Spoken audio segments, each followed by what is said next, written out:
everyone, నేను మీ anchor Amala. Welcome to Eva Media. So Bigg Boss Agni Pariksha season 2 big before the biggest. So మనం ఇవాళ చూద్దాము ఫైనల్ గా 15 కంటెస్టెంట్స్ ని 5 కి తీసుకొచ్చే ప్రాసెస్ లో డే 1 ఆఫ్ టాస్క్ అయితే స్టార్ట్ చేసేసారు. ఇందులో ఇంకొకటి ఏంటి అంటే సీజన్ 1 కంటెస్టెంట్స్ ని కూడా పిలవడం జరిగింది. మనకి ప్రియా గారు వచ్చారు, మనీష్ గారు వచ్చారు, ఇంకా కళ్యాణ్ పడాలా గారు కూడా వచ్చారు. సో ఫస్ట్ టాస్క్ కి రాజ్ కుమారి గారిని ప్రియా గారు లేపి ఇక్కడ ఉన్న వాళ్ళలో అన్డిజర్వింగ్ ఎవరు అని అడిగారు. అన్డిజర్వింగ్ ఎవరు అని అడిగినప్పుడు రాజ్ కుమారి గారు అపూర్వ గారిని చూపించారు. నాకు అపూర్వ గారిని ఎందుకు లేపారో నాకు అర్థం కాలేదు. ఎందుకంటే ఆమె బెస్ట్ నేను చెప్పాను, కానీ అపూర్వ గారు is definitely the deserving candidate. ఎందుకంటే యాక్చువల్లీ అన్డిజర్వింగ్ గాయత్రి గారు. క్లిప్స్ టాస్క్ లో గాయత్రి గారు ఓడిపోయారు, కానీ గాయత్రి గారిని 15లోకి తీసుకున్నారు. జోష్న గారు ఇంకా సుమా గారు వీళ్ళిద్దరు కూడా చాలా బెస్ట్ ఇచ్చారు, అయినప్పటికీ వాళ్ళని పిక్ చేయలేదు. So truly who's the undeserving candidate? Gayatri garu is the undeserving candidate to be in 15. కానీ అపూర్వ గారిని లేపారు. అండ్ అపూర్వ గారు చాలా నీట్గా డిఫెండ్ చేసుకోవడం జరిగింది that I'm the deserving candidate, ఎందుకంటే నేను 2 టాస్క్లు పర్ఫామ్ చేసి ఇక్కడికి వచ్చాను అని చెప్పేసి. సో ఎస్, దాని తర్వాత చరణ్ గారు నుంచున్నారు. So Charan even he's done a very good job. వీళ్ళ ముగ్గురులో బలూన్ టాస్క్ నంబర్స్ ఇచ్చి ఆ నంబర్స్ చెప్తూ ఎప్పుడైతే ఎవరైతే ఆ బలూన్ని పంప్ చేస్తున్నప్పుడు బ్లాస్ట్ అవుతుందో వాళ్ళు అవుట్ అని చెప్పారు. సో ఈ టాస్క్లో రాజ్ కుమారి గారు గెలిచారు. I'm really happy for her. So next coming to Manish గారు వచ్చారు. ఆయన వచ్చి he's given a task to Hemanth, Deepak ఇంకా గాయత్రి. ఒక చిన్న స్పేస్ ఏరియా ఇచ్చి 3 కలర్స్ ఫిషెస్ ఇచ్చి ఆ ఫిషెస్ని ఒక జపాన్ టైప్ ఆఫ్ ఫ్యాన్ ఉంటుంది అనమాట, ఇలా హ్యాండ్ ఫ్యాన్. సో దాంతో వాళ్ళ ఫిషెస్ని దానిలోకి వెయ్యాలి అని చెప్పారు. అలా చెప్పినప్పుడు Deepak has done a fantastic job. ఇక్కడ Deepak the way he played is just truly amazing. ఎందుకంటే తను వేరే వాళ్ళ గేమ్ని టచ్ చేయకుండా, వేరే వాళ్ళ గేమ్ డిస్టర్బ్ చేయకుండా తన గేమ్ని తను ఆడి గెలిచారు. Whereas in Hemant and Gayatri గారు వాళ్ళ గేమ్ కంటే ఫోకస్ పక్కన వాళ్ళ వేరే వాళ్ళ గేమ్ ఎలా చెడగొట్టాలి అనే దానిపైన ఫోకస్ చేశారు. So which was not needed అని అనిపించింది, అన్నెసెసరీ అనిపించింది అక్కడ. ఆ పాయింట్ ఆఫ్ ఆ టాస్క్లో ఎవరి గేమ్ మీద వాళ్ళు ఫోకస్ చేసి ఉంటే మేబీ వాళ్ళు ఇంకా బెటర్గా పర్ఫామ్ చేసి ఉండొచ్చు is what I felt. But congratulations to Deepak, he was deserving it and then he's done a fantastic job. Next Kalyan Padala గారు వచ్చారు. కళ్యాణ్ పడాలా గారు మనందరికీ తెలుసు, సీజన్ 9 బిగ్ బాస్ విన్నర్. ఆయన ట్రోఫీ తీసుకొని వచ్చారు. మిథిలేష్ని ఇంకా అమర్ని లేపి ఎందుకు మీరు ట్రోఫీ డిజర్వింగ్ అని అనుకుంటున్నారు అని అడిగినప్పుడు Mithilesh has given an excellent answer. So ఇంకా అమన్ కూడా ఎక్సలెంట్ ఆన్సర్ చెప్పారు. కానీ ఇక్కడ ఏమనిపించింది అంటే ప్రాక్టికల్గా ఆన్సర్స్ చెప్తే జనాలకు బేసిక్గా నచ్చదు అనేది ఒకటి మనకు అక్కడ కనిపిస్తుంది. ఎందుకంటే మిథిలేష్ ఏం చెప్పాడు అంటే, నాకు సందీప్ రెడ్డి వంగ గారు లాంటి డైరెక్టర్స్ నుంచి ఆపర్చునిటీ వచ్చినప్పుడు నేను వదిలేసి వెళ్తాను అని చెప్పాడు. I think that makes sense. But నాకు అనిపించింది ఆబ్వియస్లీ ఏమంటారు, అక్కడున్న వాళ్ళని లేపితే వాళ్ళకి నచ్చుతుంది అన్నట్టు తను బిగ్ బాస్ని వదిలేసి సందీప్ రెడ్డి వంగ లాంటి డైరెక్టర్ దొరికినప్పుడు నేను వెళ్ళిపోతా అని చెప్పినప్పుడు వాళ్ళకి నచ్చలేదేమో ఆన్సర్ అని నాకు అనిపించింది.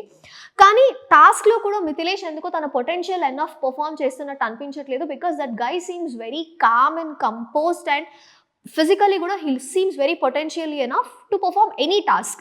సో రోహిత్, అమన్, మిథిలేష్ని వీళ్ళ ముగ్గురిని నుంచోబెట్టి టాస్క్ పర్ఫామ్ చేయమని అడిగినప్పుడు ఫ్లాగ్ ఆ మడ్లో నుంచి, మడ్ కాదు బేసిక్గా శాండ్లో నుంచి పోల్స్ తీసుకొని పెట్టాలి అని చెప్పినప్పుడు Mithilesh could not perform the task. So he went back. Rohit and Aman task perform చేశారు. నాకు ఇక్కడ ఎందుకో రోహిత్ వెంట లిటిల్ వే టు ఫిజికల్ అని అనిపించింది. బికాస్ ఫస్ట్ ఫిజికల్ స్టార్ట్ చేసిందే Rohit. Aman was minding his own business. తన పిల్లోస్ని తీసుకొని వస్తున్నప్పుడు రోహిత్ వెంట వే టు ఫిజికల్, లిటరలీ మొత్తం కంప్లీట్గా బ్లాక్ చేసేసాడు. ఫిజికల్ వెళ్ళడం ఇక్కడ ప్రాబ్లం కాదు, కానీ ఆ టాస్క్కి ఆ range of physical effort is not needed. And Apoorva గారిని సంచాలకుగా పెట్టినప్పుడు కూడా అపూర్వ గారి డెసిషన్ అంత కరెక్ట్ అని అనిపించలేదు. లాస్ట్లో ఒక 2 సెకండ్స్లో తను ఒక 2 పిల్లోస్ తీసుకొని వచ్చాడు, బజ్ వచ్చింది, ఏమంటారు బజర్ ప్రెస్ అయింది, అప్పుడు తను తీసుకొచ్చాడు అని చెప్పారు. నాకు ఎందుకు అంత వ్యాలిడ్ పాయింట్ లాగా అనిపించలేదు. I think Apoorva garu as a sanchalak should do a better job. And yes, Aman was deserving for that particular task నాకు అనిపించింది. తను విన్నారు. అది సంచాలక్ ఒపీనియన్ పక్కన పెట్టేస్తే కంటెస్టెంట్స్ కూడా Aman has done a better job అని అనిపించింది. రోహిత్ వాజ్ ఫిజికలీ ఏమంటారు too much involved in the game అని అనిపించింది. It was not needed. వాళ్ళిద్దరు గేమ్ వాళ్ళు బెటర్గా ఆడుకుని ఉన్నా కూడా they still would have done a better job.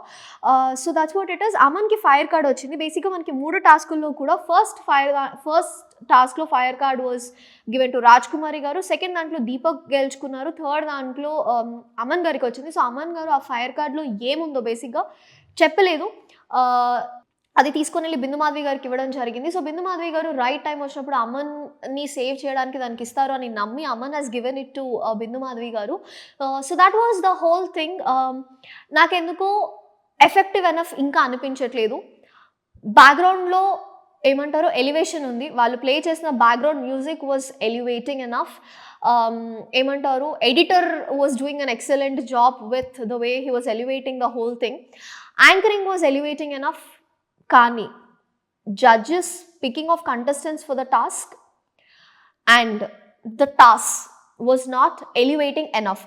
Big boss అంటే జనాలకు ఒక ఎక్స్పెక్టేషన్ ఉంది, ఆ ఎక్స్పెక్టేషన్స్కి రీచ్ అవడం సంగతి పక్కన పెట్టేస్తే not even bare minimum, they are not even half way there అని అనిపిస్తుంది. టాస్క్ ఇంకా చాలా బెటర్గా ఇవ్వచ్చు, బెటర్గా ఎంటర్టైన్ చేయొచ్చు. Entertaining ఎనఫ్గా big Boss Agni Pariksha season 2 అనిపించట్లేదు. కానీ సీజన్ 1 కంటెస్టెంట్స్తో పోలిస్తే సీజన్ 2 కంటెస్టెంట్స్ చాలా డేరింగ్ ఉన్నారు. వాళ్ళు అసలు ఆ టాప్ 5లోకి వెళ్ళడానికి వాళ్ళు ఏ ఎక్స్టెంట్కి వెళ్ళడానికన్నా రెడీగా ఉన్నారు. సో మీరు అది టెస్ట్ చేసే టాస్క్లు పెట్టడం మానేసి ఇలా అనండి, ఫిష్ వెళ్ళి దానిలో పడాలి, బ్లో చేయండి, బెలూన్ బ్లాస్ట్ అవ్వాలి. I mean, seriously, dude, I think the team can pick up better tasks. That's what I feel. So that's for today. So కనీసం రేపన్నా ఇంట్రెస్టింగ్ ఎనఫ్ టాస్క్లు ఉంటాయా, ఇంకా బెటర్గా ఏమైనా మనకి డ్రామా చూడడానికి దొరుకుతుందా అనేది మనం చూద్దాం. Until then, for more updates, please follow Eva Media.